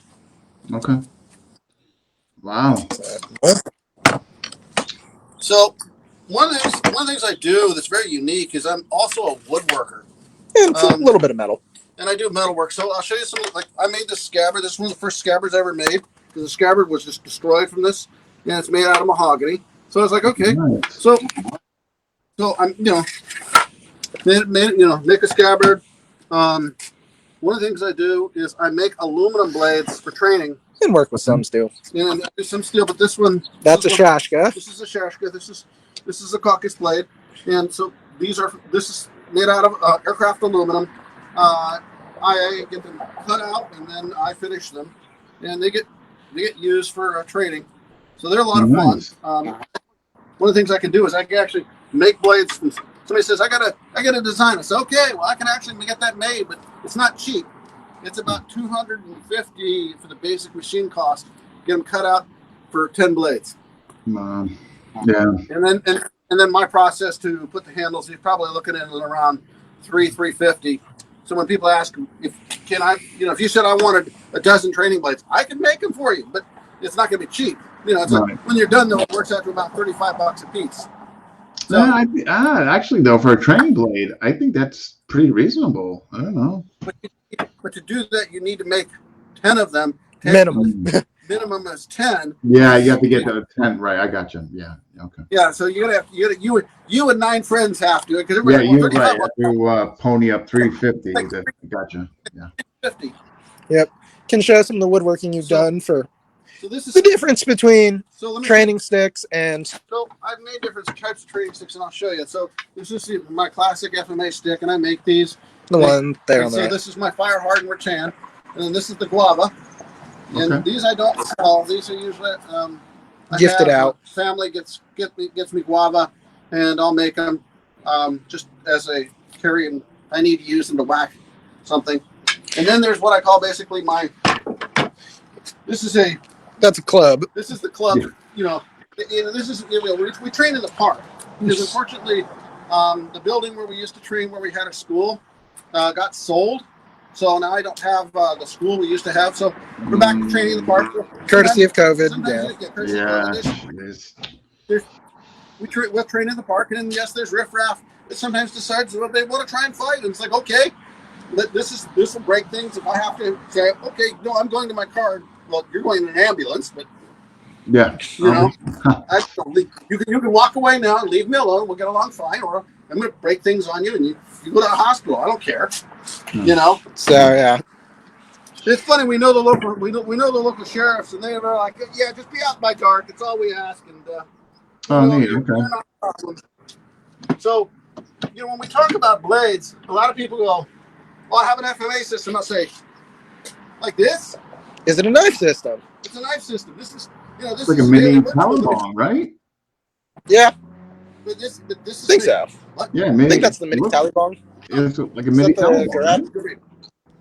I think it's a Garib. Yeah, it's a Garib. There. Oh, okay. Very similar to the Taliban. It looks really close. Okay. Yeah. So I got systems that use blades like that, and then got some of the others on the table there. So, Yeah, I mean, you can get into, you take like this. This is made to be a fighting knife. I mean, a fighting blade. Okay. That's from This is Ilocos. a Locos. This is a real fighting blade. Notice it has a handguard. It's got that. Has the hoof to it. So it's like, okay, I can fight with this. But it's light enough that you can still do the quick. Yeah, right. I can do a cut with that. I can push cut with that. I can thrust with it. I can parry. Can pick it up. And it doesn't blow your elbow out. Yeah, right. Or, yeah. Wow. What do you guys got for a demo for us? Just kind of the weapons display there, and then just any questions folks had about stuff. Yeah, no. Show that. Wow, Yeah. look at that. It's always fun. So if you take it, okay, so let's just take it. And you can demo some techniques with sword too. Sure. Take up and down. Okay, so if we just take up and down as a method, okay, so I go up and down, but see now I'm using an actual blade for that. So I go what? I start out here, and I'm going to be what? I'm going to up, down, back again. Okay, so if I'm here, I'm already in this position to a neutral. I go down, up, back to a guard. So I can use this blade. I can say, oh, okay, so I'm going to go what? I want to take out somebody's hand. It's like, okay, so what? I can come down and up, or I'd rather be from here and come up and down. The other way. So, or I may just parry, cut, thrust. That's it. How much more do I need at that point? Think about this: what? Parry the blade out of the way, cut, stab right into the arm, take it out. Yeah. No longer a threat. Wow. And then you have, think about this in the medium range. You take it the classic like Cinco Terros. I can go what? Collarbone, ribs, belly, head. But very simple then. And or if I needed to block, I can reinforce this. I can give it a reinforcement and come through. Okay. Or I can come around to the classic. Now, if I do this type of a block, my you hands can see all of those knuckles. This is not a good thing. But I'll pass it to this guy. This is I'm waiting to get my fingers cut off. Okay, that doesn't work. There's not enough of a handguard for that. Is where I go to this blade, Spanish Saber, and you can present that. You present this. You're not getting close to me. Okay, and I can drop the boom on it like that, and it's like, and I'm back to a guard here. And I can thrust this, and I'm here. This is okay. You can keep that extended and not worry about people trying to pick off your hands. Exactly. You want to push it, you can wheel this around, and you just slash through things. It's like, yeah, this doesn't end well. It's like, so. Pass that to you. Yeah. So when you get into some of this, you start saying to yourself, okay, what works and why? I mean, if you think about this knife here, okay, if I'm going to fight with this, I need to defend myself. This is not this.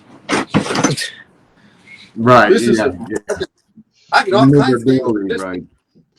This, on the other hand, is that's cuts, chops. Here, there, here. Yeah, wherever that thing hits, man. Oof. This is just I want to. There, and I solved my problem. I just basically impaled something to a wall, So each blade has its things that it loves and it hates. And that's the thing that sometimes people forget is that how you would use these things together even. And that's one of the things I find interesting is that you got to try cutting with them too. Yeah, you got to cut with them. The other thing is just like, if I end up with, these wouldn't be my two favorites, I would probably want to go with like these two. And it's funny, I take these two. Okay. Remember earlier I talked about the X block? Yeah. Okay, so there. Okay. And in. That's an application of the X block. What did I do? There's my parry. There's my cut and stab. Okay. I can what? I said, oh, so I want to what? Now if I switch this out to this way, unless I had it in my left, so now I'm going to put this in my left is now going to have a small weapon. I'm going to what? Carry with this and cut here. So I take that attack coming in. We've all seen this guard. And there. Now it's an application of it. There's an application of the X block where people say, oh, that doesn't work. I'll say, okay, fine, here. Boom! They're like, wait a minute. What did I just do? Use the curve of the blade and cut. Back to the guard. Oh, we lost you. So. Oh, 1 second. Lost you there. Sorry. There we go. So, okay, we're back. The nice thing about a curve blade is I can use this to move a blade. I can parry, I can flat parry and step in, it curves, and see how the blade curves around? Right. So if I'll have you do this, Matt. So this is slow. Okay. Yeah, great. So if he's cutting at me, what did I just do? We'll have to redo that. Okay, so he comes here, I slap this, and I curve in. I got this blade here as I push in. Not a good day, is it? No. Not for him. Definitely not. So, a bit on that, but so yeah, each weapon has what it loves and what it hates. And my friend Robin Price used to say, and he still says this, he says, let the weapon teach you. And that's something that people won't do. They'll try and force their art on a certain weapon. And I can tell you right now that each one of these blades moves different. I can pick it up here and say, okay, follow me. You know, I take this blade and this blade move completely different. And they're the same length, aren't they? Yeah, right. Just for a sec. These move completely different. So this is, this one feels, this is like driving, this is more feels like a truck. This is a slice and chop. This I can do more with in a different way. So your system that you learn, you really have to find that blade that it was meant for. Yeah. I mean, think about this. I can, wrist motions here. I can do that. As the French call it the moulinet, the arco. I can do arcos with this. It's like, oh, arco, but that's with a blade. It's like, here, let me write my name with it, you know? Yeah. So, Alphabito. yeah, it's like, here. And there we go. So I'm having fun with this thing. It starts to, it's like, all right. But you start saying to yourself, okay, but this blade is more meant for those motions. And I can't do that with, just changing to this blade. I can't do that the same way. Why? Well, look at the curvature. It's the same length. Okay. Now, same again. Still same length. I have to make them a lot bigger, don't I? It's not meant for it. It drives like keep forcing it. But if I just keep this to a slashing motion, it's meant for it then. That's what it was meant for. So you have to let the blade teach you. Right? You say, my system is this, therefore my blade shall do this. It's like, are you sure you have the right blade? Good point. So, yeah. No, that's all part of it, is it? You got to take the time to know what blade does what, and take the time to know what your system's original blade was. What does it look like? When people talk about blade, when somebody says to me, I do stick. They say, I do stick, therefore I'm going like this, and I'm ready to fight with blade. Yes, you understand to line your knuckles up. Okay, good. But you're not even correct for a saber. If you go like this, now we're into a saber guard. You're doing a sword guard here. All right. And if you have your hand like this, your knuckles aren't in alignment. Okay. So if we're in this position, it's like, is this a sword? Is this a sword guard? No. This is actually a shield guard. If you think about this, we're shielding. This is where you'd use a shield if you think about it. We're into a shield guard, really. So if you got to understand what the weapon was meant for. So this is, remember, a stick is an impact weapon. And if you want to go over, into sword, you need something that actually is a sword to work these things and say, oh, here we go. This blade, if you notice, this is a Shashkin, and it's not a Filipino blade, and it doesn't do well in this system. It doesn't. You notice it doesn't move. I'm forcing it, and you can feel it in your wrist. Then you just go to this. I can pick the buttons off of the shirt with it. It's like, oh, yeah, let's have some fun now. So, right tool for the right job. It's like hammers. You got to have the right hammer and the right type of nail. Phone might have just died. Oh, nope, we're still on. Yeah, yeah, Sorry, no, phone is running.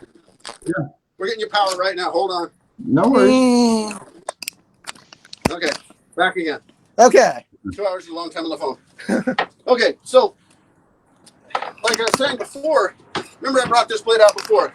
Dean, Yes. look at the size of this. I Okay, know that. are you going to do tight arcos with this? This is I can work it from the shoulder here. This is a big piece of steel, but I'm not going to do it from the wrist because I'm going to blow all the tendons in my wrist out. I mean, I can push cut with this. I can stab, and I have very large, strong wrists. I'm a career fireman of 43 years. Okay, I swing tools all the time, and this is hard for me.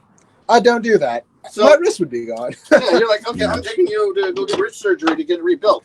So, you know, the right tool for the right job makes a big difference. And you think about this, as those old Filipino guys that I knew, none of them were very big men. Let's call it like it is. Okay, they weren't big men. Okay, so sometimes when you see these pictures and you go, man, that's a big blade. No, they were really tiny guys. You know, you see the pictures and man, this thing looks huge. Well, if you're 5'2", this is a big looking blade. In my hand, you're like, it's kind of small. You know, that's where when you see something like this, you think that thing must have been 6 feet long. No, they really were that short. But And they swing this thing with two hands. or one hand. Yeah. You know, this really was a two-handed blade because they had to, because you destroy your wrist. This is I got to hold it here, and I'm going to chop with this because you just don't, you know, a 5'2" man's not going to have the wrist structure. Yeah, no. To support this. I mean, that's it becomes a myth. You know, you figure the man who swung this worked hard. He was a strong man. Okay, so to do that, he had to let that blade do what it did, and he had to be about my size because the grip on this is about the right. It's just about right for me. So the man who carried this in the day was a big fellow with it. I mean, look at this. How much bigger we are today. So he must have been a pretty strong, pretty heavy, pretty well-built man to be able to swing this. And he probably intimidated the heck out of people just carrying it. Because, you know, you think about this, he takes it out and I'm like, okay, we're going to dance. And they're going, nope, okay, we'll buy you a drink instead. Versus a guy who carried this. All right. This was actually from my mother-in-law. So you think about this. My grandma. His grandma. So she's what, 5 foot? Yeah. Okay, so 5 foot. This is what she'd use if she shared something outside. Okay, and also, you know, if I got to cut a chicken, chop a papaya, cut the banana, whatever. But this is not, you know, it's like, yes, it's a big piece of steel, but she wasn't that big, so she could wield this just fine.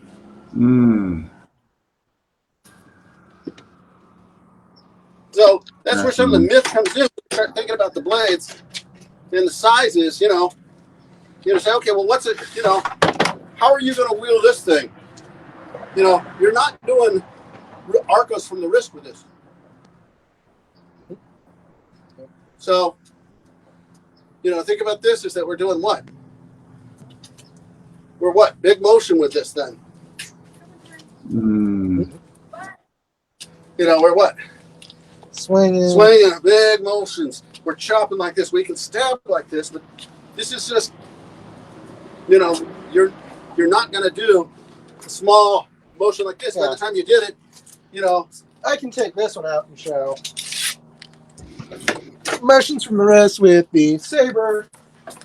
Outside of the traditions for Fma, but I can make that wheeling cut and lunge with the points.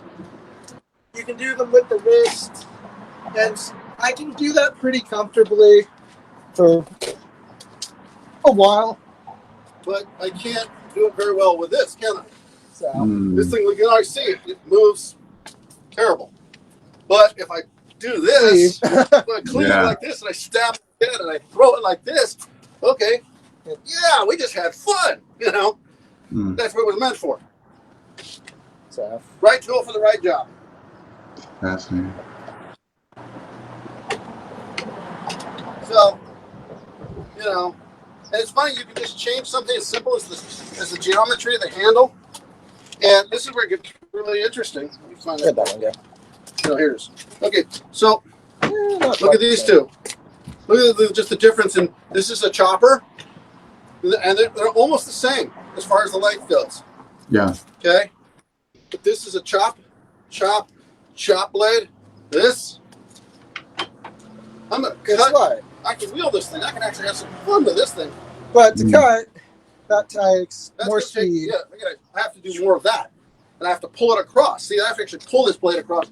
Is where doesn't have the mass to. Also the curvature.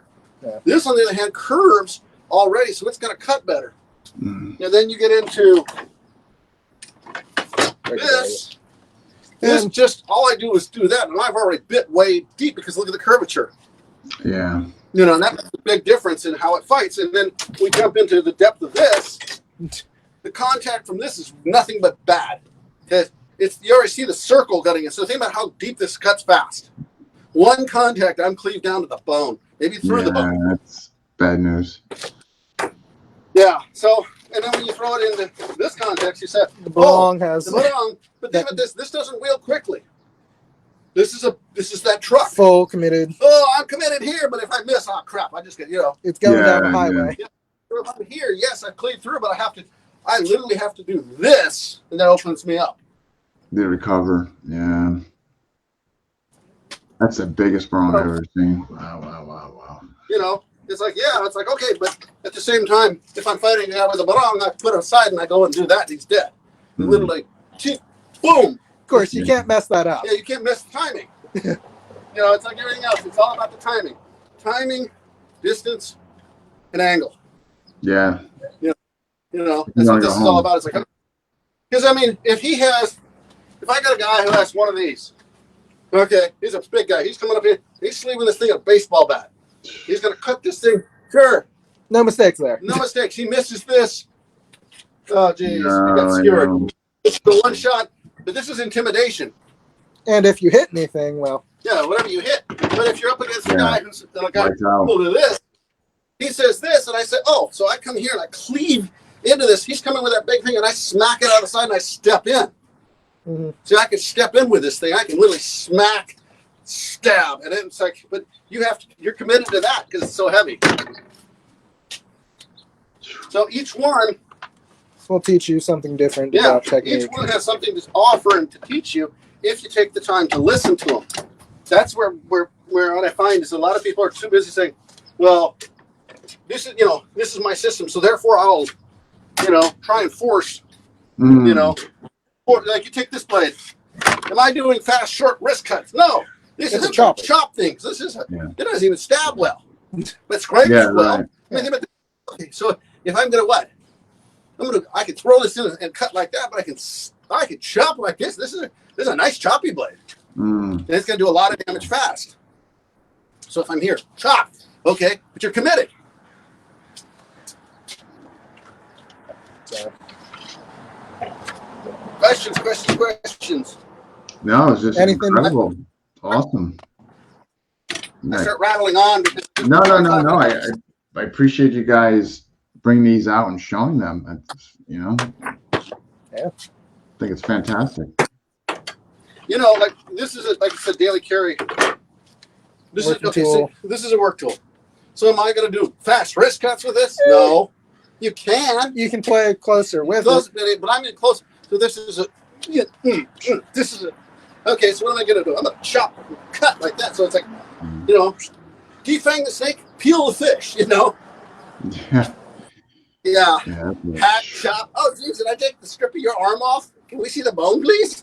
I mean, think of this. I could chop the head of the fish off and peel the skin right off that way, But you're not doing a Marco. No, you're not doing figure eights and with your wrist. And you're like, okay, so let's do this. Why would I do it with this blade? It doesn't handle right,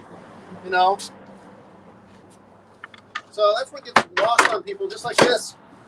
And this is the small blade, but it's what? It's a stabby blade. It's quick. It cuts well too. Yeah, but it's a quick slice from a stick. Now we're at more of a point game. So we start dancing the point to make him answer it. So now we're almost into like a small foil or a small sword in the way it handles, because it moves very well in this regard. That's a whole other game then. This is stab them in the hand and make them drop their weapon. Yeah. You try to do that with like this one. No, this is it. I'm gonna what? I'm gonna cut you. I'm gonna cut and I'm gonna stab you. But I can what? I can nick your hand. I can nick and stab. But it doesn't do this very well. It's like, okay. And does it offer much protection? No. Not really. Yeah. Yeah. Okay. Sorry, I was rattling on. One thing I didn't mention earlier, and it was important, I was going to kind of mention this. So, 2 of your later books. two of my later books. This one's an important one. It's Combat Machete. So, one of the things I did was I took a lot of the information that I learned from the old timers and getting to know a lot of the World War II guys before they passed away. One of the things I collected was use of the bolos in combat. My wife's uncle served in the Commonwealth Army, fought in World War II, became a guerrilla, was captured, got pardoned by the Japanese, and was told to be a good citizen. He went off to be a fighting guerrilla. What, 16, 17? Yeah, so he went back to and became a guerrilla. So the reason I mention that is that he and I talked a lot about using the bolo in combat. Some of his stories still haunt him. He would not talk around the children. He would not let them be recorded. I could only tell them orally. And I get it. After some of the stories he shared, they were pretty horrific.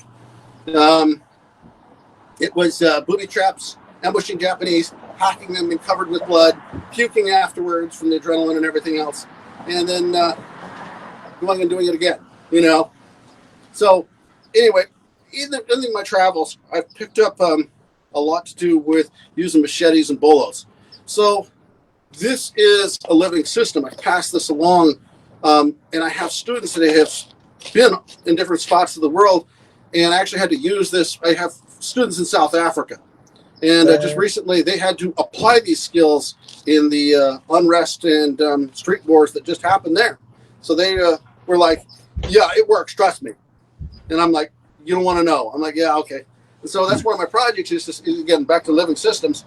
And then this is my other book. And so when we talk about Hema, one of the things is my family comes out of the Caucasus Mountains. They're tied into the Cossack armies, and they're actually out of the Caucasus, where would be technically the ethnic group would be Tatar, which is a Turkic people. We're tied into the Cossacks, which is a whole other group of people, but we fought back in the day in the Black Sea Cossack Army. We were called up to fight. So because I speak and read in Russian, I translated some of the old manuals, because in Hema, people were telling me there are no manuals for the Shashka, and I said, bullshit, or as we say, Nepravda, not truthful. And I went ahead and started translating things, because there wasn't, nobody had done this. So that's what I did, is I said, okay, let's start translating, and that way it doesn't get lost, because I can go and read it, but that doesn't help somebody else who wants to learn. So one of the things I've tried to do is to carry on and write down what I've learned in my journeys and add it. So, you can imagine my poor students, sometimes I can jump from Scottish broadsword to Russian shashka to FMA to Apache knife, blend it all together, and it's like, okay. And they're like, wait a minute. I'm like, yeah, put it all together now. Yeah. That's what do we do? Put it all together and make a pizza with it, right? And it worked, like I said. But, you got students who have said, that really worked. It worked well. That was a good trick. Where'd you learn that on? And I'll say, well, that was Scottish. Like if you got a basket and you can do the hanging guard, that's, great. But if you don't have it, well, then you're going to use that point. Well, how does that blade move? Now you're into that. You're going to use the machete, slap it out of the way, and I'm going to chop. Now you're into the FMA. Or maybe I'm going to what? I'm going to go ahead and I'm going to fake you and pro hop in like the Apache. Yes.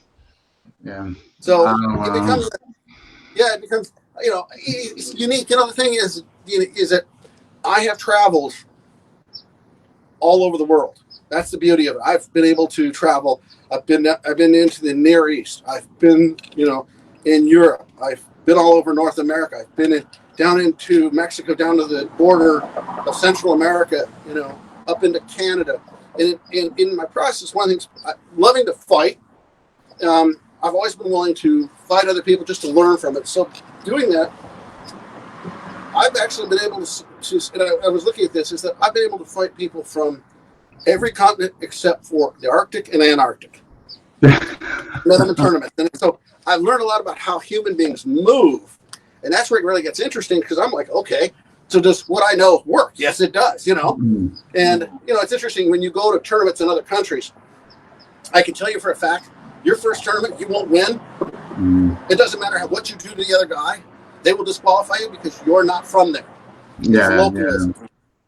Just the rules. And so now what you do is when you go and train, and it doesn't matter who it is, you go train with one of the local schools, then that master gets the credit, and then you win your next tournament. You did the same thing. But see, they'll say, see, you train with Master So-and-so, then that's why you won. Right, yeah. Oh my gosh. You support the local economy. That's just the rules internationally. I don't care where you fight, who it is, you know, and I can tell you, every culture thinks they're a swordsman. I can tell you that they'll see that if you have swords with you, in some countries, it's very restricted. You need permits. I can tell you in Russia, we need permits, travel. Then I had aluminum trainers, and people are like, well, I want to train. I was in Chechnya, and they're like, next thing you know, I'm at somebody's house, and we're in the courtyard, and we're having a private little play session, and because they think they're swordsmen, I'm thinking I can't pop anybody really good because somebody's going to get really hurt, and I'm going to end up in a prison somewhere in a foreign country. So it's like you have to be good enough to not get hurt, but not hurt them badly. But not hurt us, right?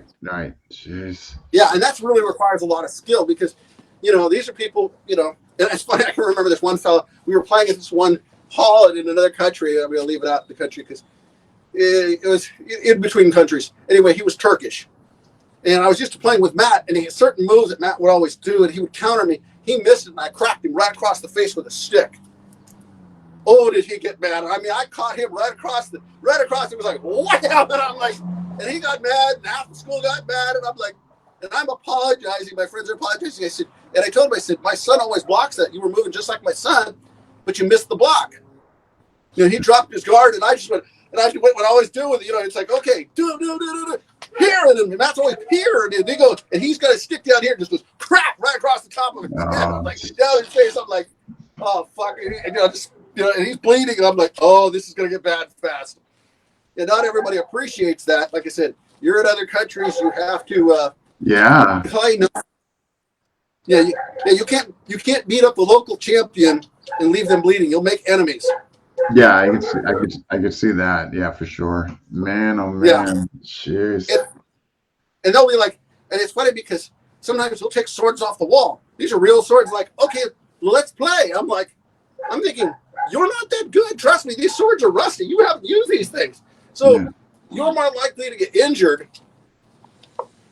And you have to be good enough to basically hold them at bay, tap them a few times so they know, but not enough to really hurt them. Right. I mean, I've the flat of a sword across people's knuckles, to get that point, because otherwise I would have taken their fingers off.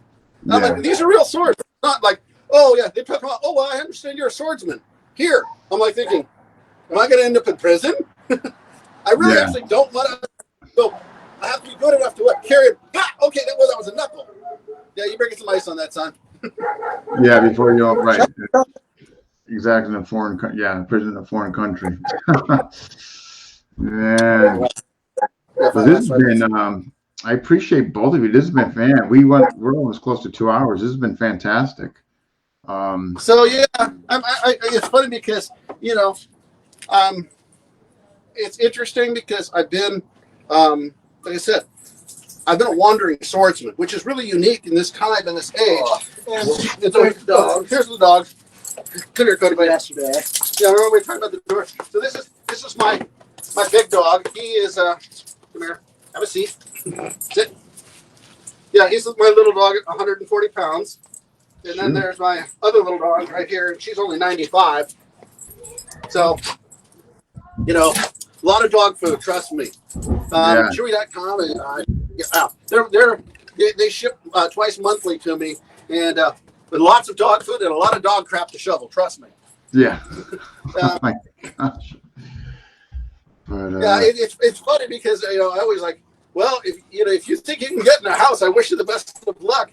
It's funny because, again, we come from a fighting background. Imagine, we're like, okay, then we got the dogs. It's like, I'm sure our neighbors you got the dogs like, in, right? Don't leave those people alone. Then the crazy people on the corner. But we share our fruit trees, and I got bananas. grow alongside the house. I got loquats, and I'm the guy who shares with all the neighbors. So, Jeez. That's awesome. yeah, so Awesome. yeah, Wow. it's funny because I think sometimes my neighbors probably go, oh, yeah, that's the martial arts teacher. Yeah, he's the crazy guy with all the weapons. Yeah, with the dogs. And the big dogs, yes. Yes. Everybody's like, you got big dogs. Stop that. And then I look at the Akita and I go, no. She's not that big. She's only 95. That one's the big dog. Wow. Beautiful, beautiful. Man. So, but hey, anyway, with the last few minutes, is there any questions you have? I mean, you got me talking, and I'd like to tell stories. No, this has been fantastic. I'm going to download it, post it to YouTube, and then share it all the groups. No, this has been absolutely wonderful. I appreciate you guys coming on and showing everything and pulling the weapons out. I mean, this has been fantastic. You know, thank you. So, Matt, you there? Yeah, I'm still here. We're still here. Oh, okay. So. But yeah, but I think, I appreciate both of you doing this. And so, Matt, you know the drill, Matt. I download it to YouTube and I share it about. Yep. So I'll definitely be posting it to your wall. Sounds good. Yeah, but hey, you guys, I thank you for coming on, and I appreciate it. Well, thanks again. Thanks for having us on. Like I said, you guys got questions, glad to ask. To answer any of the questions. Again, I'm I have a unique background, so I can actually. So when somebody says, "Well, what about this?" Well, I can say, "Well, yeah, I picked it up, and this is how it cuts." Yeah. That's one of the things I love to do is I test cut all my weapons, and I cut clay, I cut tatami mats, I cut plastic bottles. I'll have to send it to you. I put out an international challenge of sword cutting, where one of the things I had Matthew do is I had Matthew actually fire a blunted arrow at me, and I cut it in half.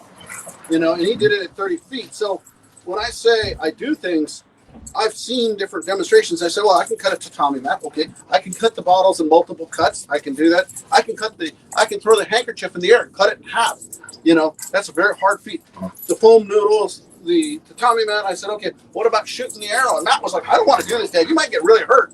I had to blunt the arrows and put rubber blunts on there, so he wouldn't even let me do it because he was worried about me really getting hurt doing this. Because he's firing an arrow at 30 feet, with a 30-pound bow. This is a legitimate, you screw this up, you get a hole in you. Yeah, I said, okay, I'll wear safety glasses. He's like, no, it's going to be better than that. So anyway, I just did it with safety glasses and cut the arrow in half. And so, this is part of, again, I believe, really actually trying to see you cut clay, you cut tatami mats, you cut sticks. I do a trick where I can cut a stick and make the hat drop down to the next level. I mean, awesome. I do similar, definitely. Send it to me. I'll send you a link to the international test. And right now I've only had 2 other people in 2 other countries say that they'd step up to the challenge, because it is some very precision cutting, very what Matt calls trick cutting, because it is that technical. And Stephen Flick, who teaches in Northern California, teaches Hema, has said he would step up. And then I have a school in Russia that has said that they would step up and do these feats, because they are very. I even had a Chinese instructor. He says, "Well, I did stuff like that 20 years ago." I said, "Well, that's 20 years ago." I said, "This is an international challenge for skill." Anyway, so sorry, I'm digressing. I'll let you go. It was a show. I'll send you a link, and you can, check it out yourself. No, I appreciate that. Yeah, definitely do that, because I could post it and all that. But yeah, so look out for the download. I'll post it on Matt's wall. And I'll send you guys it too after I download it and everything. But yeah, sounds good. I appreciate it. Thank you guys again. Yeah. All right. Thank you. Thanks, Dean. All right. Thanks, Dean. Bye. All right. You take care. Okay. You too. Bye. Alrighty. All right. That wraps up episode 269. Who is next? I think KI theme number 5, which should wrap things up with that. And then Sunday, FMA Schools Part 3, where they're going to actually, Dr. Tim and Guru Ace are going to actually tell you guys how to go about open up a successful school, all the things they do. We're going to get into particulars on that. So stay tuned for that. But I'll definitely make the notices and postings on those so you guys are aware. And if you have not already, please subscribe to FMA Discussion.